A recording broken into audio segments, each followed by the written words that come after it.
Welcome back, everyone, to The Impossible Dream. We're doing something interesting today since we're kind of doing current events. It is February 28th. Time of recording is about 1 in the afternoon, roughly.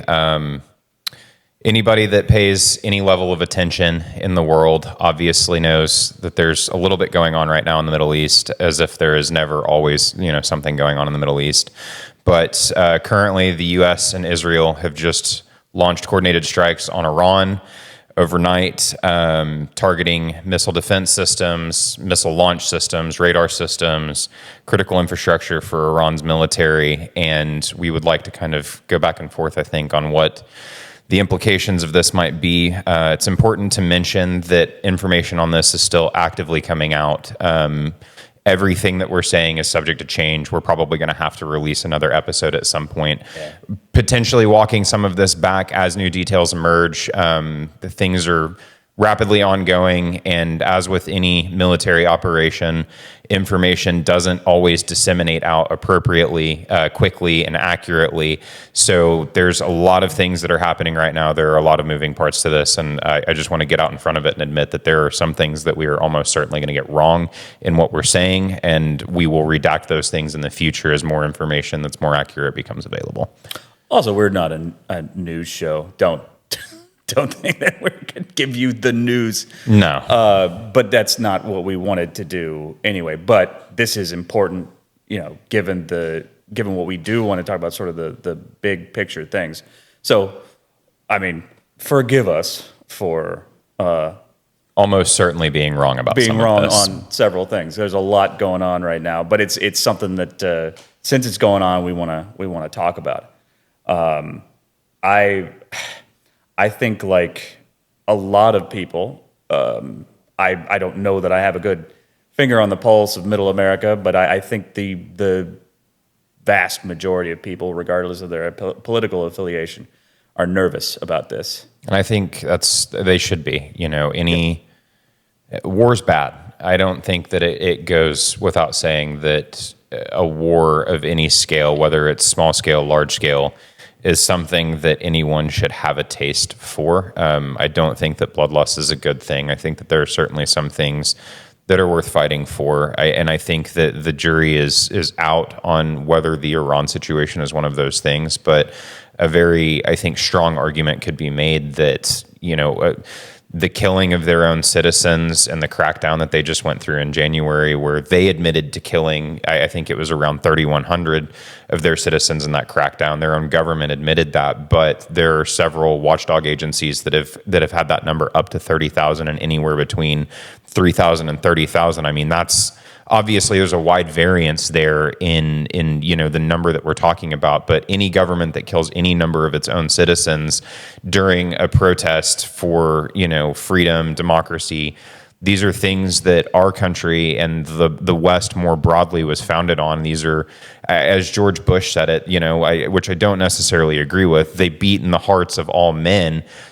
That may not necessarily be true, but certainly in the West it's true, and it's something that we have a lot of sensitivity to. And I think that it's fair to say that there does probably need to be a regime change in Iran. I think the immediate question that I sort of want to discuss off the top here is, how is this America first if the Trump administration and the current administration at large, both the Democrats and the Republicans that we have, are making more of an America first argument? How does this directly benefit America in the long term and in the short term? Because those are two very different questions that I think have a whole host of answers between them. I would guess that you're going to hear a lot of, what does this have to do with affordability over the next few months? And that's a valid question.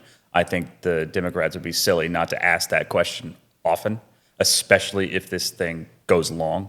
Like, if it's not over quickly, that would be a thing that I would be asking constantly is how does this affect the on-the-ground economic situation of a lot of people right now? Well, and you've even got several Republicans that are making that same argument right now as well. I don't think that that's that argument is not left or right at this point. It's one of the few things that people on the left and the right currently kind of agree on. And I think, to your point, that is an important question to ask, because we've spent so long in the United States at the top-down political level sort of focused on affecting other nations and what they've had going on. We have such a bad taste for this kind of behavior in the Middle East, given how Iraq and Afghanistan went, and the long, protracted boots on the ground war that ended up being, that the American public, and myself included, largely view as like a waste almost. Like, what were we there for? We turned all of this back over to the same people that we sent young men over there to fight. And I think that there's a natural and healthy fear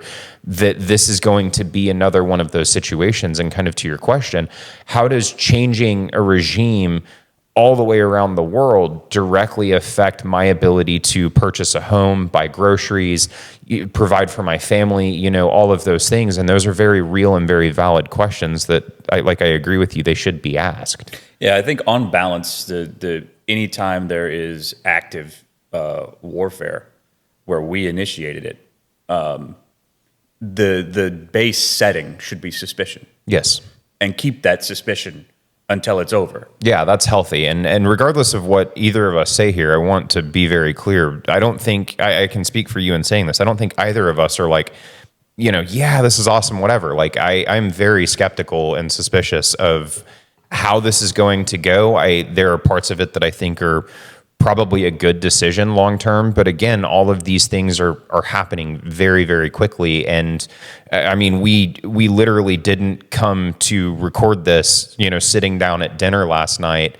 This was not something that we were planning on talking about. As a matter of fact, we were discussing if and when we thought something might happen.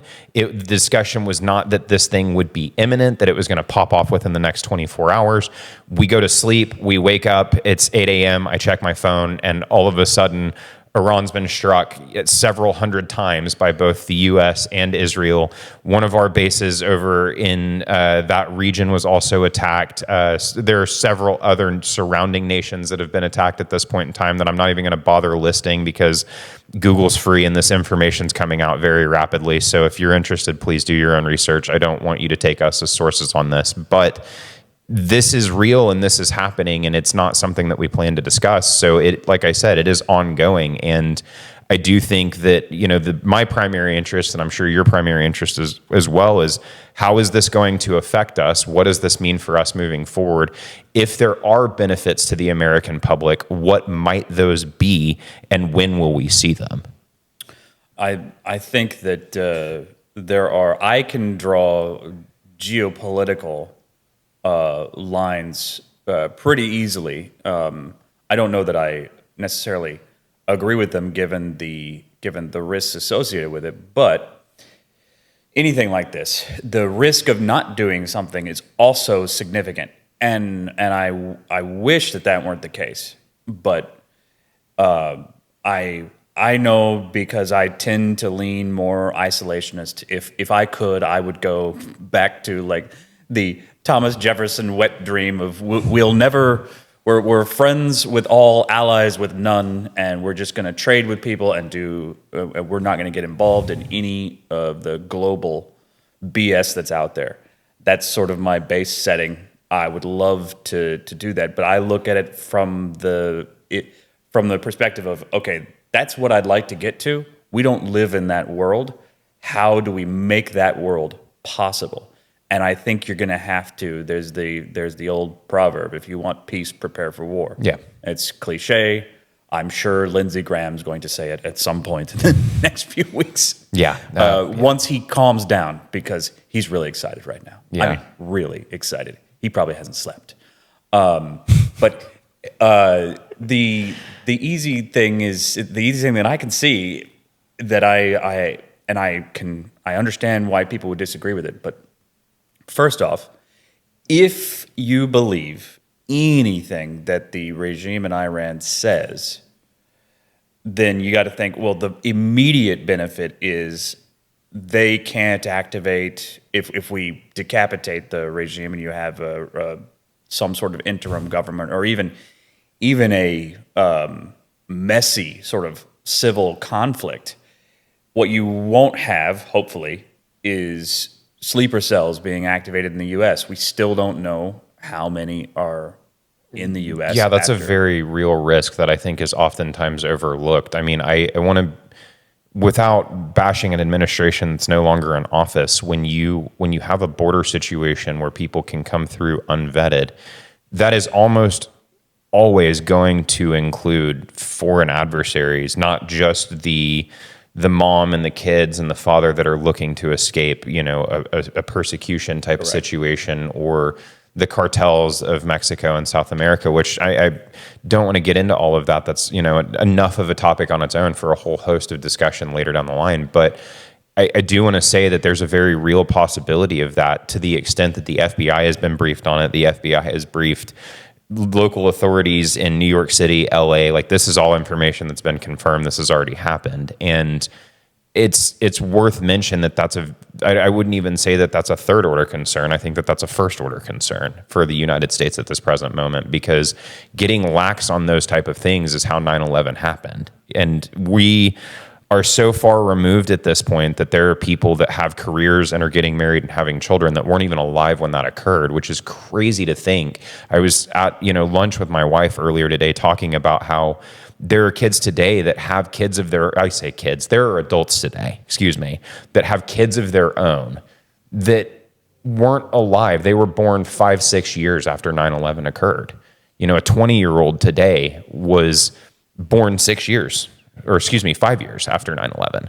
So it's crazy to think that is that far removed from the American, like, day-to-day thought process. But this is a thing that can occur when you become lax on these things, and that's a real concern for me, certainly. I agree. The counter argument that I think you would often hear is, well, we caused that. We put our noses in that business over there, and if we would just leave, it would all be over. That they wouldn't bother us anymore. And here's the thing: that might actually be true.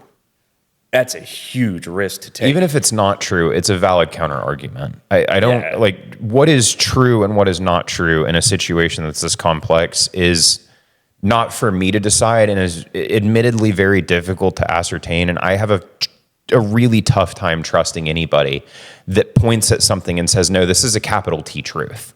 Like, right. We for sure know that this is, no, we really don't, because the reality of this is there is a human element to this always. And the heart of the West is to help those who are being crushed and oppressed. And at some point, even the crowd that's like, we have no business getting involved in this, is going to see what's happening in certain places in the Middle East or in Africa and go, well, why aren't we getting involved? We have the resources, we have the means, why aren't we helping? Well, unfortunately, sometimes helping looks like war.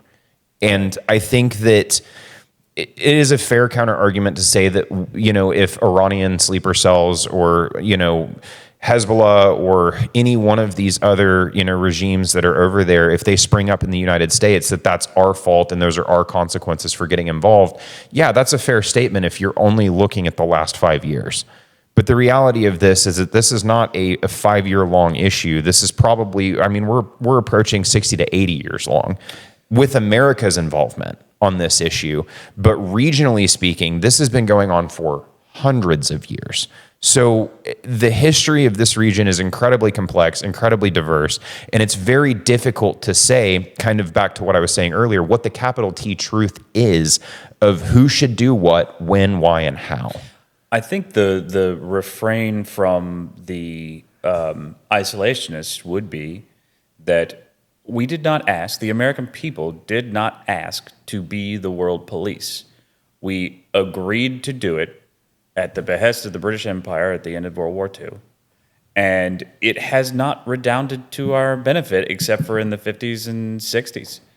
And when we were the only industrialized nation because the entire world was destroyed.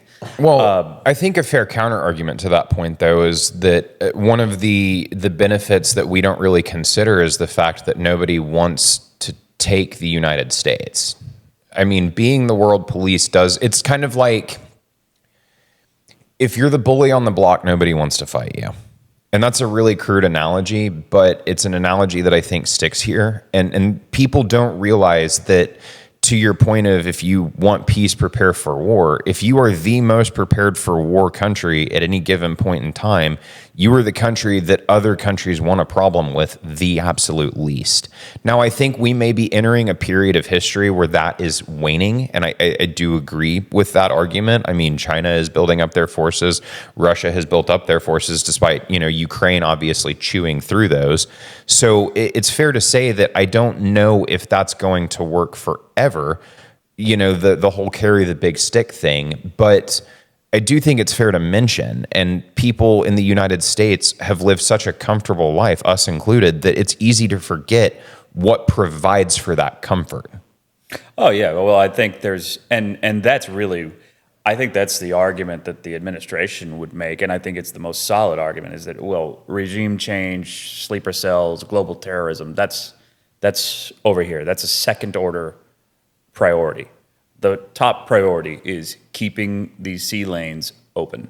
That is international economics, and that's the big one. The other, I think, I would say more first order issue with Iran specifically is the nuclear program.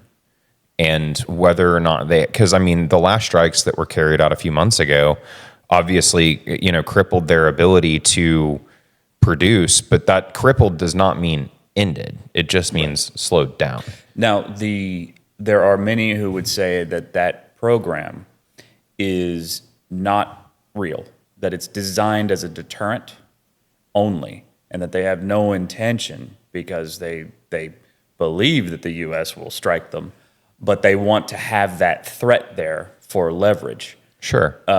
So it's possible. I think if they could weaponize, they would. And so that may not be the case. Those people may be right that say that this is all just geopolitical positioning to increase their leverage. Are you willing to bet a nuke on it? That's the thing.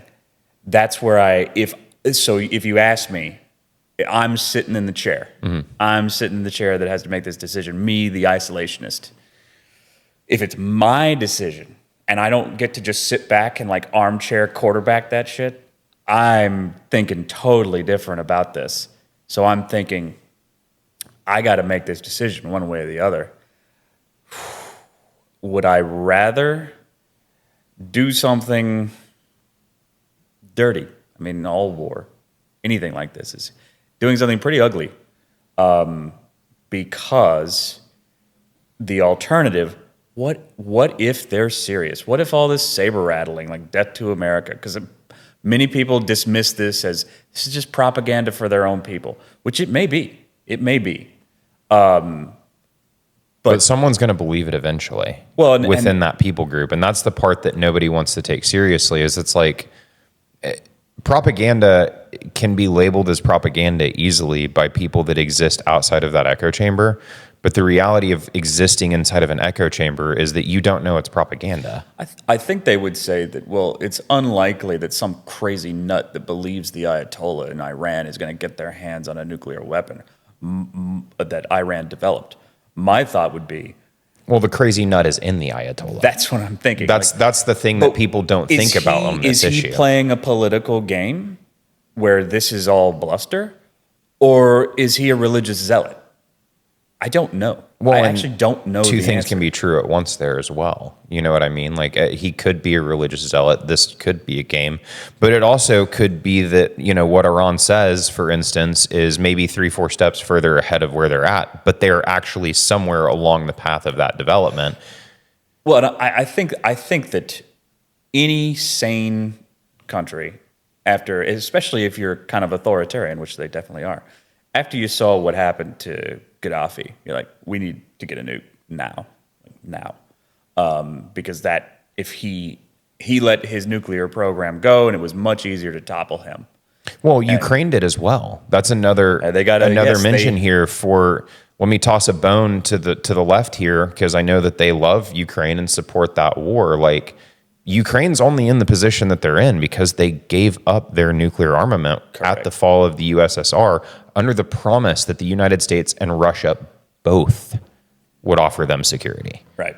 And when it came to it, the United States has offered them some security in the form of monetary gain, munitions, equipment, certainly not personnel, certainly not, anything that mattered, maybe a little bit of intelligence, and Russia's who invaded them. So realistically, like, to your point, we live in a world where nuclear deterrence, for better or for worse, is how a country keeps its spot carved out on the map. And in the 21st century, it's really popular to say, oh, well, borders don't matter or borders are permanent. And I'm going to say that both of those camps are wrong. Borders do matter tremendously, and they are not permanent, nor have they ever been. They are very, very dynamic things that will change with every single era of history that passes. And if you study history long enough, you will realize that that's all borders do. That's a good point. That's a conceit of our current political establishment. I think they thought that after the Soviet Union fell, that the history had ended. That we were now in a post-historical world where we were just going to continue a utopia of sorts, and like that's at least geopolitically. That's a fallacy. It's always been a fallacy. It wasn't true at the time, and we know it's not true now. Yeah, so Ukraine proved that. To continue to live that way and to think that way is incredibly short-sighted and foolhardy. I understand, and I wish that it were true. I really do. Me too. Because if it were true, then that means wars are over, in large part. That, if borders are static and they're never going to change, that you've got your place and I've got my place, that'd be great. But the reality of this is that doesn't even work with borders at the smallest scale. Like, eventually you and I are going to die, and the houses that we inherit are not going to be ours. They're going to be somebody else's. And you can scale this idea all the way up and all the way down, from countries to households. Like, borders change. The places that people and people groups occupy change over history. Migration is the story of humanity. So in today's modern military climate, nukes help prevent that change from happening as easily or as rapidly. So I can understand, from a very human point of view, let's say, why Iran would want one, and why that's personally why I believe them when they're saying that. And the thing that kills me about modernity, almost, I think this is an issue of the 21st century West, is when people say things like death to America, for instance, it's like, oh, well, that's just a thing that they say to their people. And it's like, why do you not believe them? Why do you not take them at their word that they mean what they say? Because we didn't believe that Hezbollah and, everybody that is in I forgot the name of the one in Gaza. Hamas. It's Hamas, thank you. I can't believe that slipped my mind. But that Hamas and Hezbollah didn't mean that about the Jews and about Israel until they attacked Israel. And it's like, wait a second. If you would have taken them seriously, then what just occurred would have been inevitable and you would have seen it coming. But not taking that threat seriously, not taking those words seriously, is why you're here. And I understand that words and actions are very different, but I will also contend that words, if told to people long enough, will lead to actions. And that's kind of my full circle opinion on the propaganda thing, is when you're in the echo chamber, it's not propaganda. I tend to agree with you. Like, I tend to think that they are a little bit crazier than, let's say, even Kim Jong-un in North Korea. Like, he has nukes now, and he hasn't used them. I remember in the early 2000s, people freaking out, or late 90s, early 2000s, whatever it was. Like, we're old. I remember family members talking about what we can't have is Iran and North Korea with nukes. Well, North Korea has nukes now, but part of it is he wants to maintain his lifestyle. And using nukes will really cramp his style. So I look at that and say, well, maybe the Ayatollahs enjoy living at the top of that society too much to actually use a nuke. But my counter argument to that, if I'm sitting in the chair trying to do the calculus of what do I do, I think that's exactly what they thought about Hamas. They thought, well, billions have flowed in to Hamas. These guys are living in Dubai in penthouses. They're not going to do anything. The same thing that was stupid. thought of the Russia-Ukraine situation too. I think a lot of people are very quick to forget. Like, I remember at the time, the friend group that I was in labeling me as nuts for saying, "Oh, dude, this is war." No, it's not. They're just military operation. They're just doing their thing near the border. It's like, bro, there's 70,000 troops that are stationed. What was it, like 70 miles outside of Kyiv? Yeah, I'm sure it's just practice. Yeah. Like, and then they invade, and it's an ongoing situation that's been going on for years at this point now. But at some point, you have to take people at their word. Putin spent the better part of my whole life, 20 years or so of me having enough sentience to understand these things. He's spent that whole time saying, oh, Ukraine's Russian. They're ethnically Russian. Those are our people. Their government's corrupt. We need to go in there. We need to do this. We need to do that. Nobody took it seriously until it happened. Right. And the thing is, like, words are just words until they precipitate to action. And this is the thing that I kind of want to stress to the audience and to the broader American public is I am with you. I get the idea that this sucks, that it's not America first, but what happens when, let's say, Iran gets a nuke and America is the primo target for them? They are number one, and let's say they develop the technology to get that nuke here. Then what? Are you going to be as anti-war against Iran when LA is burning to the ground and 1 million people have lost their lives and several more million have been displaced, and you just watched the single biggest poverty event happen in the United States that fast? Like, how long is that going to last? Yeah, I think that's why you have to take it seriously, and people who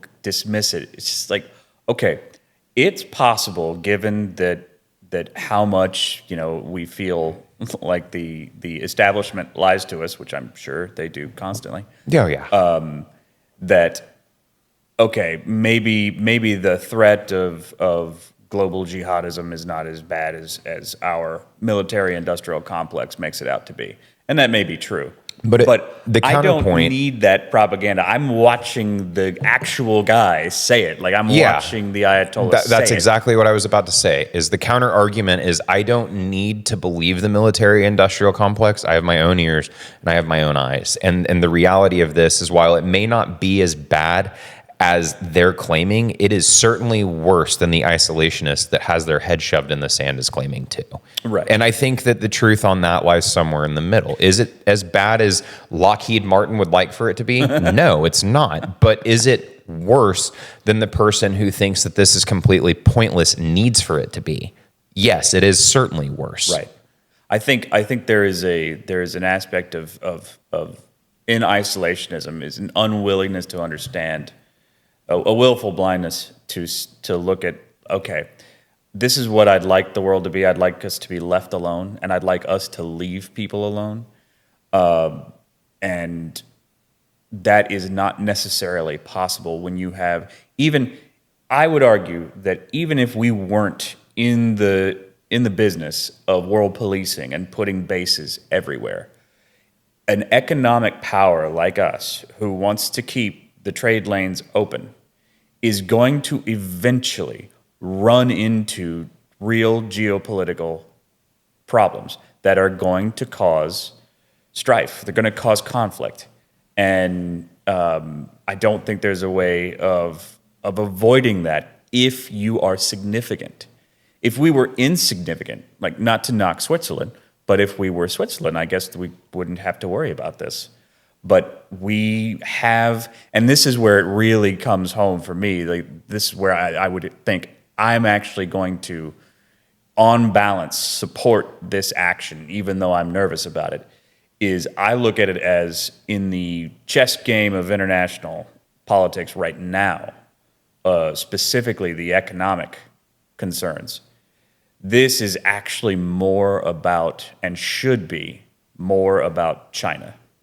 I think that this is, if this isn't being done for a 4D chess sort of working to slowly dismantle China's ability to constrict global trade, then it should be. Like, well, that's what it should be. To that point, I think that you you are definitely, I'll say, misinformed on global politics if you think that Venezuela wasn't also about China as well. No, it definitely was. I think it's very clear that the Trump administration is currently in a phase where it is moving to show China that this is not, that there are things that they have done and things that they're involved in that are not going to be tolerated, for better or for worse. And we talked about this right before we started recording. You know, the American public has a taste for cheap goods that we can't have without a decent working relationship with China. But the reality of this is that China views us the same way as all of these other adversarial countries, and has for several decades at this point. I mean, they wouldn't be building up their military forces the way that they are and increasing the rhetoric around Taiwan the way that they have if that weren't the case. I mean, you have to be a fool to believe that something, if China has their way, something will happen between them and the United States at some point within the next 20 to 50 years. I think that what they would like to do, I think the policy is smart, because they've managed over that period, really since the 80s, to avoid major conflicts, and instead expand commercially.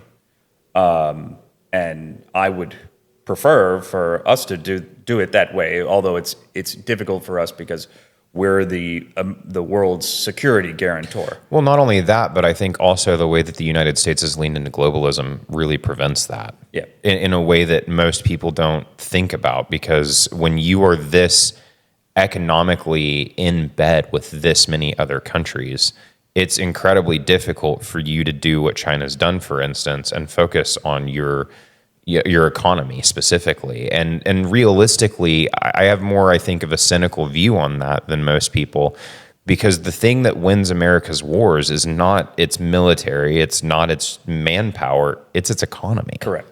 It's our ability to produce and outproduce everybody else. I mean, the Cold War is a prime example. That was a warfare that was fought exclusively in the economic sector, and we crippled the Soviet Union to the extent that they disbanded. And I mean, the American public hardly felt the strain from that at all. Like, it is impressive what our economy is capable of doing, because it is the industrial complex to our military, and everybody loves to throw a military industrial complex and then think of Lockheed Martin or all of these other big, gigantic, massive defense companies. But it's not just them either. I mean, let's not forget that all of the motor companies that manufacture cars in the United States were involved in World War II. Right. Every last one of them. It's the entire industrial base. Yeah, like our industrial base is what allows for us to project force all over the world without feeling it at home, while things have continued to get relatively cheaper. And an argument could be made, oh, well, things aren't getting cheaper, houses are this, and this is that, or whatever. And to that, I'm going to say, yeah, that's great. Like, your iPhone's affordable. And everybody says that while they've got a nice iPhone or a nice Samsung phone, in their hand. And I know that there are some people that are going to fall outside of that, demographic. But what I'm going to say is they're outliers at this point. They're not the norm. Like, life as a whole has progressed immensely, while the U.S. has been able to project force all over the entire world, which speaks exclusively to my point in saying our economy is massive. And that's what wins wars. It's not your ability to project and present Correct. force, it's your ability to sustain it. So then the question becomes, well, why are we antagonizing China if we need these cheap goods? And why would we be doing this if we're trying, if we want to just live in economic cooperation with everyone and build our economy, then why are we doing this now when there are significant risks? And my argument would be that I look at this as, I'm thinking, hopefully, the administration, someone in the administration, if not Trump himself, is thinking 10, 20 years down the road, we're in the project of rebuilding our industrial base because we've unwisely shipped it Undercut to China. it, yeah. And the way China would fight us, given the geography of the situation, is almost certainly not any direct conflict. Well, the way China is fighting us, not They would do it the way they're. So it would. It's already happening. Threat of embargo. We will cut off the U.S.'s access to rare earth materials and your fancy chips that you need for all your cool stuff. Yeah, and I promise you, bringing the Taiwanese chip manufacturing companies to the United States is not to cheapen the cost of those chips. No, it is to get that inside of our borders to where we can keep it secure and protected. And I think a lot of these companies realize that, which is why they're willing to do it. They're saving their bacon, so to speak.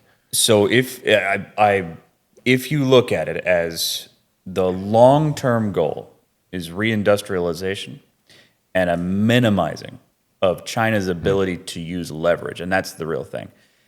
I don't think they're going to go hot in any particular conflict against us. They might do some little border dispute with Cambodia or Vietnam, something like that. Maybe attempt a blockade of Taiwan, maybe something like that. But I don't think that's the way they look at it. I think they're looking at it much further along. Well, and that's a great point, because a lot of people forget that the United States has a political stomach that is 4 to 8 years long. We think of politics in terms. We think of politics in terms. China doesn't. Correct. Iran doesn't. Right. I mean, all of it. Russia doesn't. Every country that is adversarial to the United States does not have to think about politics in term limits. Right. It doesn't exist. China can afford to be patient. Their plans are on much larger timescales than the United States. The Trump administration has the remainder of this administration, and maybe if he's lucky, 8 years with a JD Vance or a Marco Rubio that can maybe take that baton and keep running with it. But the reality of this is that there will be another Democratic president in my lifetime. In your lifetime, there will be a different way of viewing these issues, whether it's in the next election, the one after that, or the one after that. It will certainly occur. The Democrats will get their business together and their affairs in order, and they will find a way to capture the American people again. It's inevitable. Yeah. And when that occurs, there is going to be a shift of emphasis in the policies, procedures, and emphasis of the United States that China doesn't deal with, Iran doesn't deal with. And I think people need to understand that when they start thinking about why these countries do what they do, or why they're things that we should react to. It makes total natural sense for the Trump administration, for instance, to be considering what to do today to affect how things might be going in 10 years, because in 10 years, you're 10 years too late for that decision. Right. Well, and also, it's just that regardless of how we think of politics in terms, it's the responsibility of the leadership to think further out, regardless of their political affiliation. Mm-hmm. Like, it would be silly for an administration not to think that far out. Now, granted, I think that's been the case. I was going to say exactly that. I think we can both sit here and admit that every side of this issue, Democrats and Republicans, have only been thinking in 4 to 8 year stints for the majority of our lifetime, truthfully. I don't think there has been a good deal of cohesion between those two groups at any point in my recent memory. I mean, I remember my first president that I was old enough to understand anything about anything as it pertained to that was George W. Bush. That man was the devil. And it is crazy how far the Overton window has shifted for both parties since George W. Bush, who would not be viewed as anybody by as a matter of fact, if you go look at, like, I saw a TikTok at one point in time, this was several months ago, of George W. Bush's like paintings or something, because he likes to paint pictures of a lot of the vets that were disabled by the war that he sent them to. And one of the comments in there was, I remember when he was the president, I'm a Democrat. I remember when he was the president, I absolutely hated him. I thought he was the devil. I thought he was the worst person on planet Earth. I miss him. Yeah. And that is what I mean. I don't want to get out too far into the weeds on this, but that's exactly what I mean in saying that we think in 4 to 8 year windows. Is it's like during that 8 years that Bush was in office, he was the worst president, the worst Republican that we've ever had, the most divisive president that we've ever had. And I think it's fair to say, as somebody who is more Republican than Democrat, Trump is far more divisive than George W. Bush ever was. Yeah. Far, far, far more divisive. Biden was more divisive than Obama.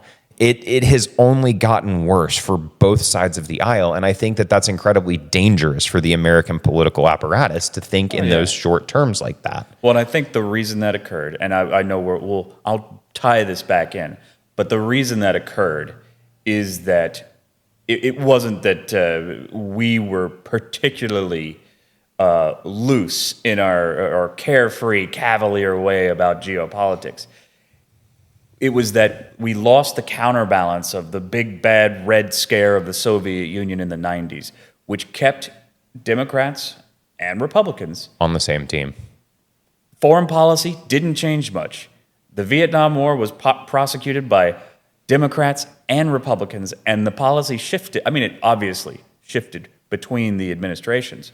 But both administrations, both parties kept that war going because they were looking at, this is about the Soviet threat. So this is how I tie this strike that happened last night and is still going on today and probably will. I would guess this is going to be several weeks. Yeah, if not several months, truthfully. If you believe, which I do, the strategy of the Chinese government is to infiltrate and to expand their influence such that they can remove things from the global economic order at their will. And that is the way that they can exert influence and become imperialist without having to fire a shot. And I think they're patient enough to look at the world that way. If that's true, then you must, as the adversary, and not just that we think we're adversaries with China, but they have announced that they are our adversaries, and some of them, in effect, say that, well, yes, we're already in a Cold War with the U.S. Well, and to that point, they're painting one-to-one mock-ups of American carriers in the desert to practice striking. And I from their perspective, I get that. And if I were them, I would be attempting to do exactly what they're doing. From our perspective, since we are in a quasi-Cold War with a declared adversary that is attempting to gain leverage over us, whatever we can do when there is an opportunity to minimize and erode that defang them a little bit, is what we should do. And that is what I think the 4D chess of this is. This Iran strike is ultimately about removing one of the major pieces on the chessboard. Exactly. Yeah. This would be again, you can say, well, is that enough to kill? And it's just, my answer to that is that once you're in the game of geopolitics, it's all dirty. Mm-hmm. You're going to have to do something ugly either way, whether it's retreat or advance. Either one of those involves, when it comes to geopolitics, is probably going to have knock-on effects that get people killed. Well, yeah, that's exactly what I was about to say, is any decision that the United States makes at this point is gambling human life. Correct. If nothing happened, and this is, I think, very important to state here, if nothing happens in Iran, if we hadn't struck them, if none of that had occurred, people would continue to die. The Iranian people would continue to die. They are the human capital that has up to this point currently been involved in this situation. Now, obviously, there are going to be Americans that say that's not my problem. And to those Americans that are Christians, for instance, I'm going to say, yeah, it is, because a lot of them are Christians. Like it is a very dangerous place to be Christian in Iran, specifically. That said, even if you're not a Christian, even if you're a secular atheist that thinks, well, I don't care about Christians, that doesn't mean anything to me. That's great. The secular atheists are also the people in mass that are like, oh, well, why is the US doing this? These people matter, these lives matter, these lives matter. Yeah, they do. I think that all human life has equal value. We're all children of God. So from my perspective, I think that the human capital that has already been taken away from this situation is insane, because I lean more towards the 30,000 number that I mentioned earlier than I do the 3,000 number that I mentioned earlier. 3,000 people that the government killed is way too many. 30,000 is patently insane. And at the end of the day, we're a country that at one point in time had values, had principles, had beliefs that we thought all human life mattered and all human life is worth preserving. And if anybody in our reach is sitting here and taking human life because they don't like the things that those people are saying, that used to be something that set the American heart on fire. And we are no longer in a period of history where that's the case, but I am still that kind of American. So we can ignore the China issue. We can ignore all of what we were saying, despite it being true, to me at least, and I'm not an arbiter of truth. I think it's the truth. I'm willing to admit that I don't know what I'm talking about half the time, and things change very quickly. That said, you can ignore all of the future talk and focus on just what's happened already. If we have the ability to prevent that government from killing 30,000 more of its own people, why shouldn't we take it? I guess I need somebody, not to cut you off, I just need somebody from that camp. Fire it away in the comments if you've got a good argument. We'll read them, I'll listen to it. If it's good enough, we'll respond to it. I need somebody to tell me why those 30,000 lives don't matter enough to do something about. If we have the ability to remove this administration and give those people the opportunity to put one in that won't kill them like that, why wouldn't we take it? I think the argument from the left would, and I tend to agree with this, would be that we're more likely to do more harm than good given our track record. Track records can change, though. But I would say that if the left does actually believe what it says about the oppressed, because the left, I think, errs too much to looking at the world as oppressors and victims, and that's all there is. Well, and it also has a very narrow historic window too, because I agree with that with Iraq and Afghanistan. That is an argument I 100% agree with, but that's because we didn't go into that situation with a plan. That was not a situation that we went into being willing to do what it took to actually win that situation for those people. Go back further than that to World War I, World War II. No one's making that argument about toppling the Nazi regime, for instance. That's kind of my point, is when you have a very narrow view of history, it's really easy to say, oh yeah, the United States has a terrible track record with going and liberating a people group. And it's like, yeah, in recent history, it absolutely does. In distant history, no, it does not. I think that if you buy, and I think this is interesting, I don't think the left quite knows it, but their argument is that without their argument is the Christian compassion argument, even though they have cleansed away the Christian part.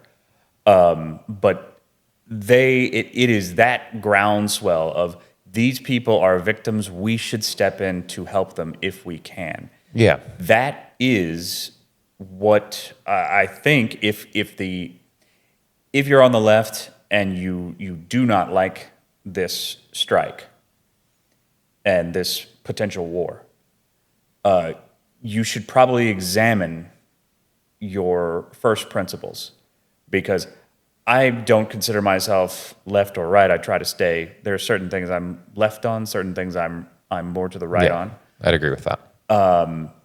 I do not take the politicizing, and I'm not saying that you are, but to politicize the Christian message. To me, it's an individual thing, and when you're in geopolitics, you're automatically in the secular world, which cannot or won't be able to do what, let's say, a Christian or a Christ figure would do. I think that's more of a. I think the compassion is good. It's right, but the answer from a Christian perspective to me is not going to be kinetic geopolitical action warfare. And the only reason I say that is just because the life of Christ was non-violent, even though he had armed his disciples, which is an interesting thing. But we'll get off topic there if we get too much of that. But I think that I don't hold to the compassion argument. I'm more cynical or more America first, because I think government is not the place. Geopolitics is not the place for compassion. This is the place for rationality and economics. Yeah. Well, and I think kind of building on that argument, it seems like the left's current position on this is, I'm trying to think of a way to articulate this respectfully.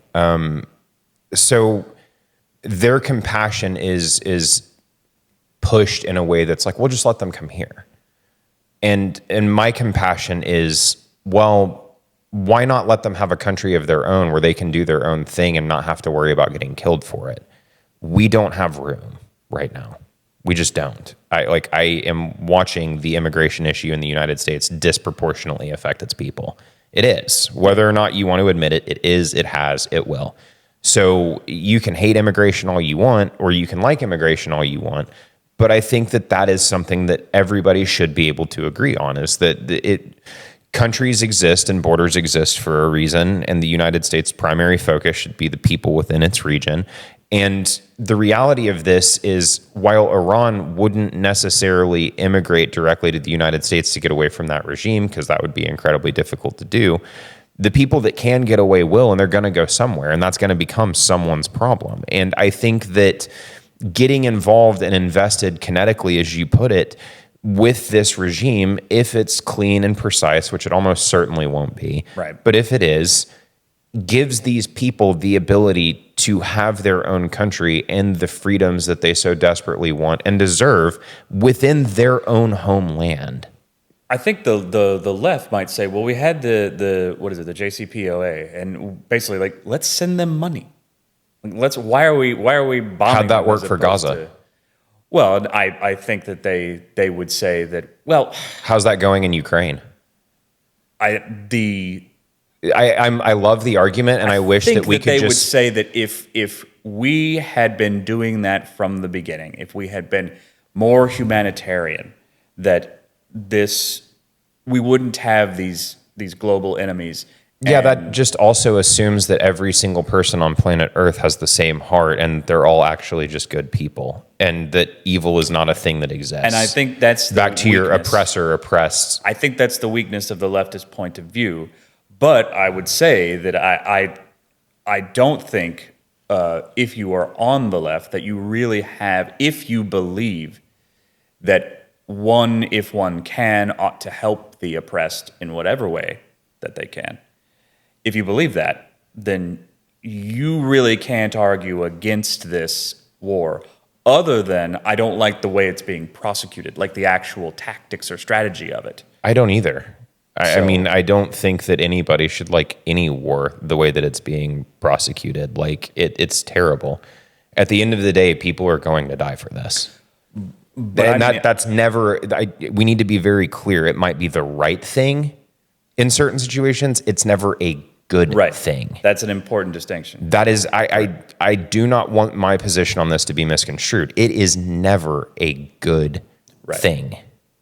But just because it's not good doesn't mean it's not necessary at times. Yeah, it's sometimes an evil can be correct. You're having to do an awful thing in order to do the greater good. Now, that is a scary thing to say, because you can rationalize, like, this is exactly the argument that Stalin made, that Mao made, that Hitler made, was exactly that argument, that this is for the greater good. They honestly some of them, I know Lenin did at least, believed that this was part of utopia, that we're going to have to do this ugly thing in order to get to this better thing on the other side of it. So those are dangerous words to say, but that's where it takes adult leadership.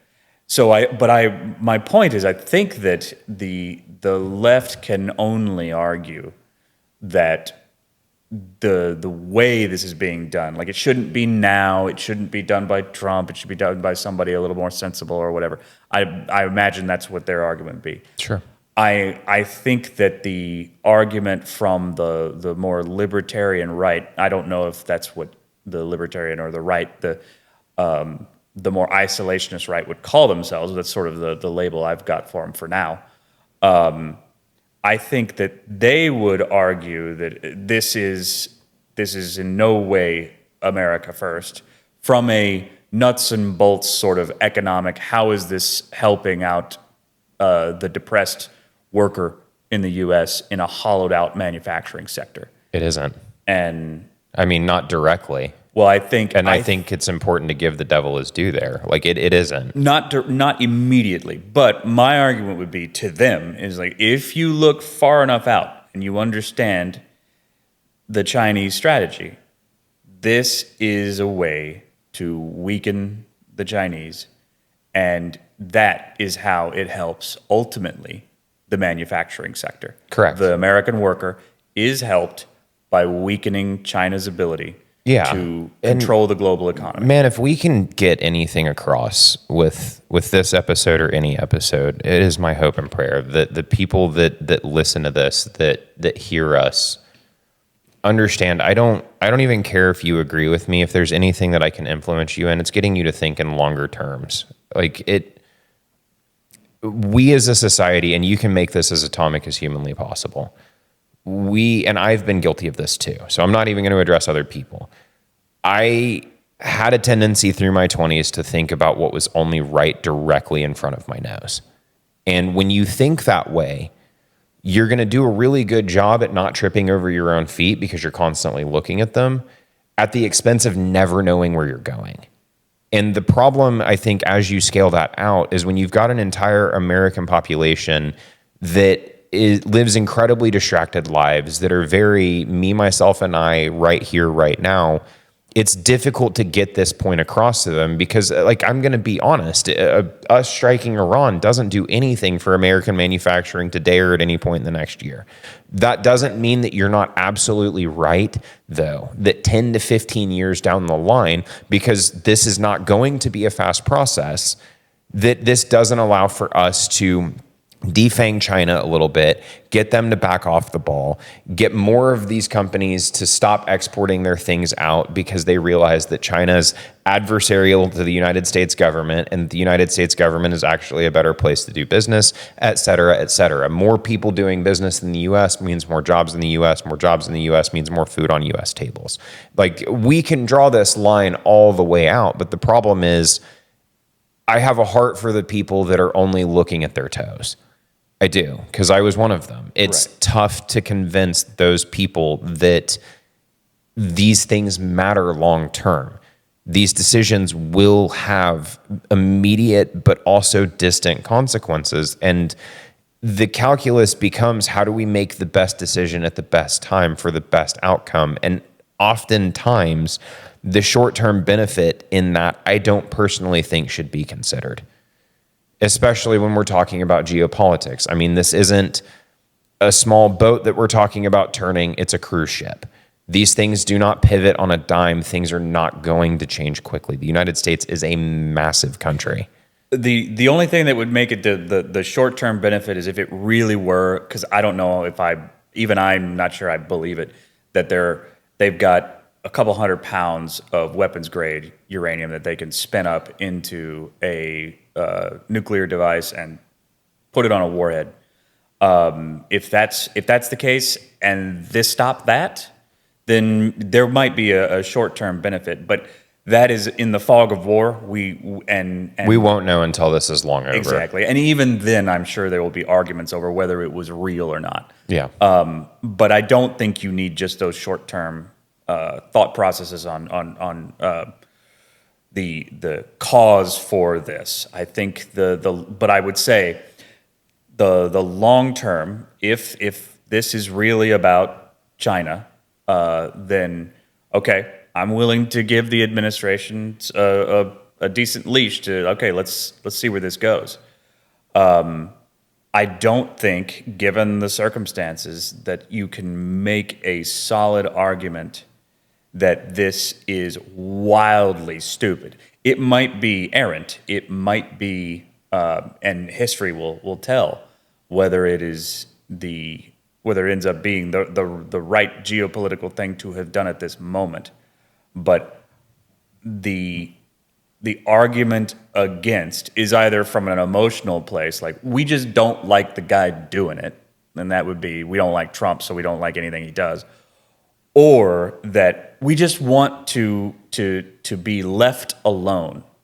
And those are both emotional arguments that you have to give them time to think about if you're making these decisions, if you're thinking about what should be done.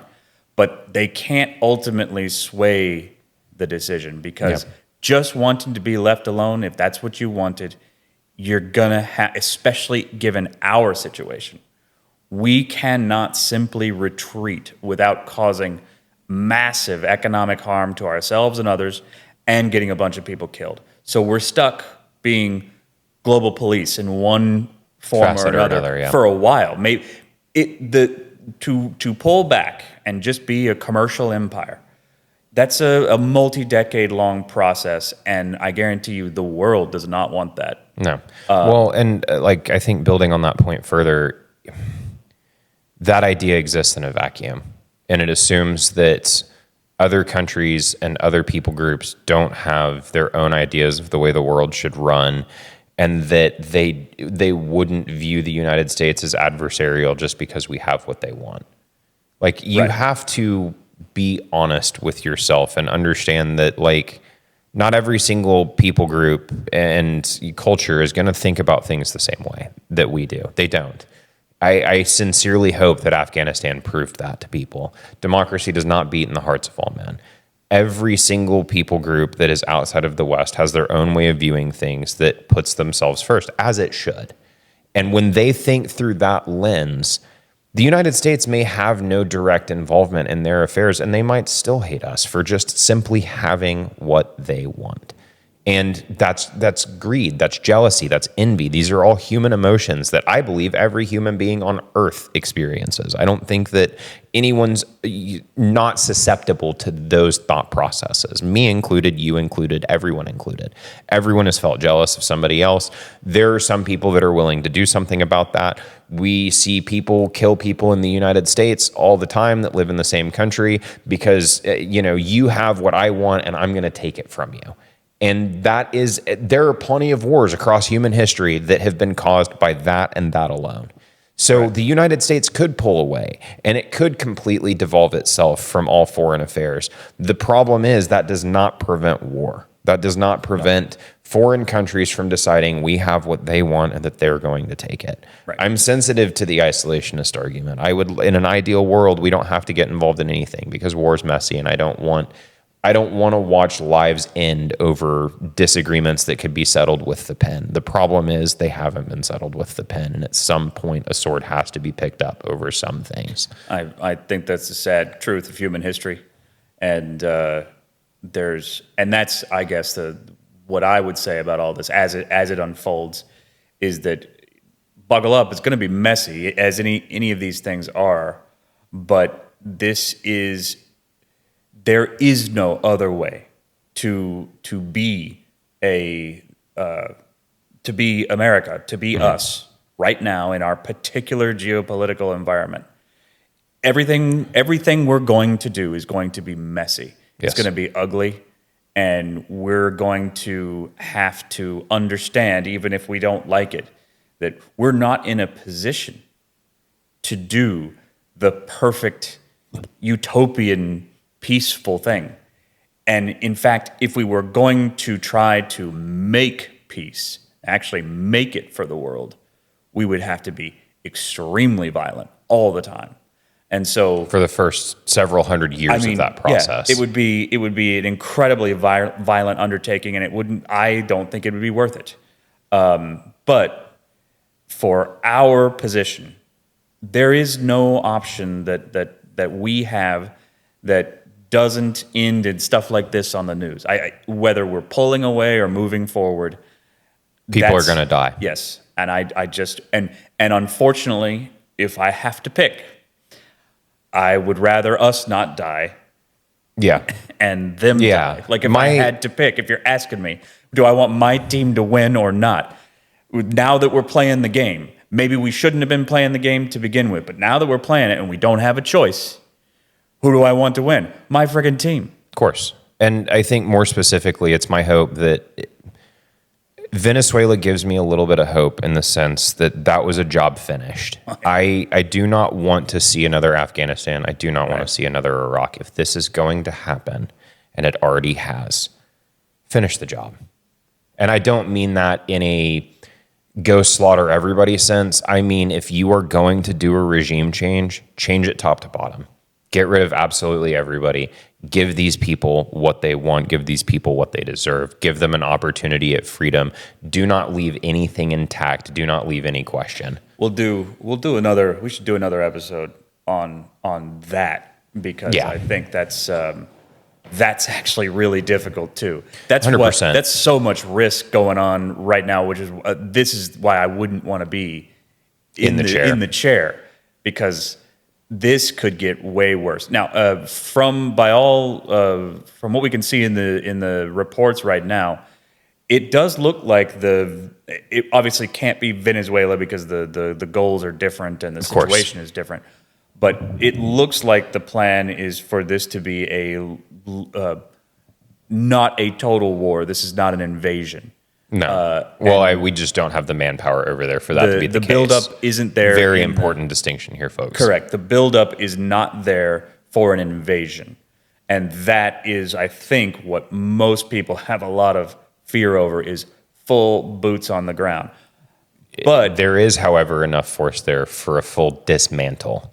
Well, and I think it's possible, depending on how this plays out, and I am worried about this, is that it is possible that we could get, if there is this, like, let's say, God forbid, a carrier is hit by an Iranian missile, then we're bought in. The boats have been touched. We are bought in, and then we're in a real nasty situation. There's no just pulling away after that. Well, and I think it's also worth mentioning that it's worth taking into consideration what the other Gulf states around think of this. And if they're in support of this regime being toppled, I am personally more inclined to listen to the neighbors of the situation than I am to the talking heads on Fox or CNN or MSNBC or whomever on their opinions sitting in the comfortable armchairs of the United States. Right. And as we sit here, it appears that Saudi Arabia and many of the other Gulf states have said that they are condemning the retaliatory strikes of Iran, which is a shift from their previous stance, which was more equivocating from both sides. This, they seem to be, at least as it stands on the 28th, and we're right in the beginning of this, I'm sure, they appear to be saying that exactly what you said. Let's finish this. Since we're going to do it, apparently, let's go ahead and do it all the way. Yeah. And again, like I am not an expert on this, but I am going to defer to the judgment of the people that have to deal with the first order consequences of this decision. If they want to see it done, I can't speak on what the reason is, but there is a reason. And it's important to mention. And, to kind of close up my thoughts on this, I'm praying for the Iranian people. If you are a praying person, I believe that you should do the same. The human capital in this always sucks, and I don't want to see innocent lives lost. I don't want to see harm befall people that didn't ask for any of this on any side of this issue. And pray for all people in the region, truthfully, if you're inclined, because there are strikes that are happening all over the region right now. Iran is lashing out in every direction, and it is my expectation that as this regime falls, it's going to do some really nasty stuff on its way out. And that's going to disproportionately affect a lot of people in very horrible ways that are inside and outside of Iran. And that's terrible. And nobody should want that. We can talk all day long about whether or not the U.S.'s actions and Israel's actions are directly affecting that. My argument is going to be that Iran killed a bunch of its own people without us getting involved. So I don't necessarily agree with that argument, but it's one I'm certainly sensitive to and willing to hear. But either way, the human capital of warfare always sucks. It is never a good thing. I am not a Lindsey Graham, as you put it, just licking my chops like, yeah, the United States is at it again. We're going to go, beat the snot out of an adversary. I can't wait. My stock in, all of these companies is about to jump. I don't have stock in any defense companies. Like I don't have a dog in this fight. I hate war. War is bad. I just acknowledge that at times it's necessary. And just because I acknowledge that it's necessary doesn't mean I want the Iranian people or the people of that region to go through what they've gone through and are about to go through over the coming weeks, days, months, and years. No, I think that's good. And that ties it back, we always are going to tie it back to our ethos on the podcast is if you think about it, and not that anybody would want to be in this situation, but it's very difficult to be in the sort of malaise that many of us find ourselves in, that we've talked about in plenty of our episodes.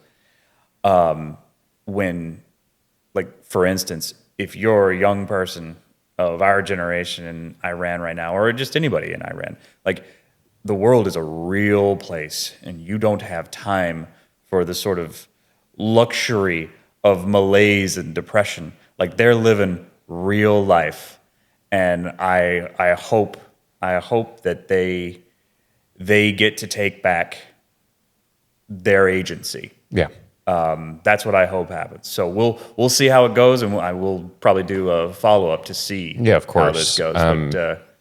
Interesting stuff. Closing message. Thank you for listening. God bless the people of Iran. God bless the people in the region. Pray that he's with you guys in this troubling time. Wishing you all the best. Amen.